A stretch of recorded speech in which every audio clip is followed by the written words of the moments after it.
নমস্কার, সুদীপ্তার রান্নাঘরে সকলকে স্বাগত।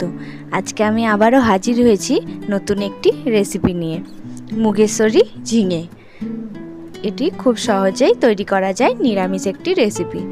তো এটা বানানোর জন্য আমি নিয়েছি ঝিঙে, আলু, কাঁচা লঙ্কা, আদা জিরে বাটা আর 1 কাপ মতো মুগ ডাল। তো সবার প্রথমে আমি কড়াইতে দিয়ে দেব পরিমাণ মতো তেল, তারপর দেব 5 ফোড়ন, একটা শুকনো লঙ্কা আর তেজপাতা। এরপর যে আলুগুলো আমি কেটে রেখেছিলাম সেগুলো তেলের মধ্যে দিয়ে লাল লাল করে ভেজে নেব।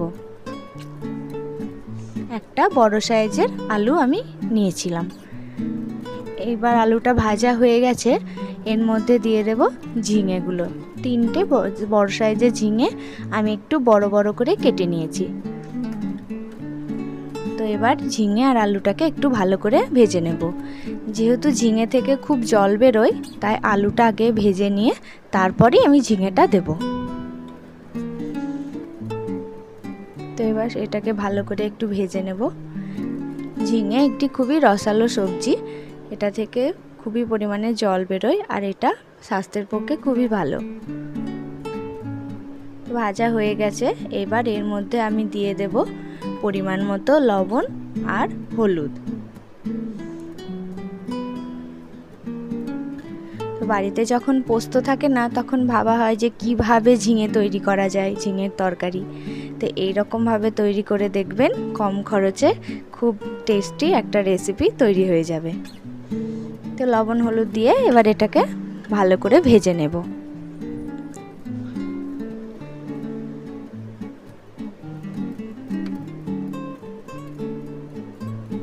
এইবার এর মধ্যে দিলাম আদা আর জিরে বাটা, 1/2 টেবিল স্পুন মতো আদা জিরে আমি বেটে এটা দিয়ে দিলাম।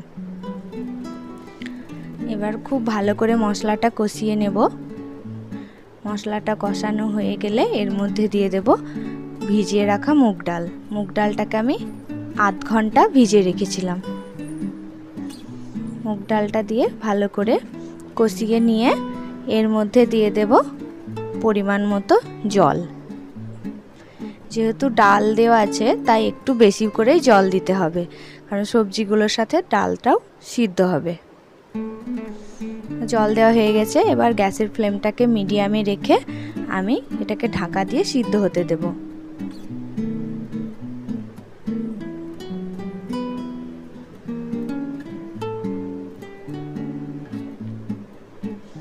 তো 5 মিনিট ঢাকা অবস্থায় ছিল। 5 মিনিট পর আমি ঢাকা খুলে এটাকে দেখছি সিদ্ধ হয়ে গেছে অনেকটা, ডালটাও সিদ্ধ হয়ে গেছে। এবার একটু ভালো করে নেড়েচেড়ে নিয়ে এর মধ্যে দিয়ে দেব পরিমাণ মতো চিনি। যেহেতু মুগ ডাল দেওয়া আছে, তাই একটু মিষ্টি দিতে হবে। আর দেব ভাজা মশলা। আমি কয়েকটা গোটা গরম মশলা, জিরে আর লঙ্কা শুকনো কড়াইয়ে নেড়ে নিয়ে গুঁড়ো করে নিয়েছি, সেই মশলাটাই এতে দিয়ে দেব। এই মশলাটার জন্যই কিন্তু তরকারির স্বাদটা অনেকটা বেড়ে যাবে। আর দেব ঘি। তো সব কিছু দিয়ে একটু নেড়ে চেড়ে এটাকে নামিয়ে দেব। যেহেতু ডালটা দেওয়া আছে, তাই একটু ঝোল বেশি থাকা অবস্থাতেই নামাতে হবে, কারণ ঠান্ডা হলে ঝোলটা অনেকটা টেনে যাবে। তো আমার তরকারিটা পুরো রেডি, এবার এটাকে আমি নামিয়ে নেব। তো ভিডিওটি কেমন লাগলো জানাবেন, বাড়িতে অবশ্যই ট্রাই করবেন রেসিপিটা, চ্যানেলটিকে সাবস্ক্রাইব করবেন। দেখা হবে অন্য আর একটা ভিডিওতে। ধন্যবাদ।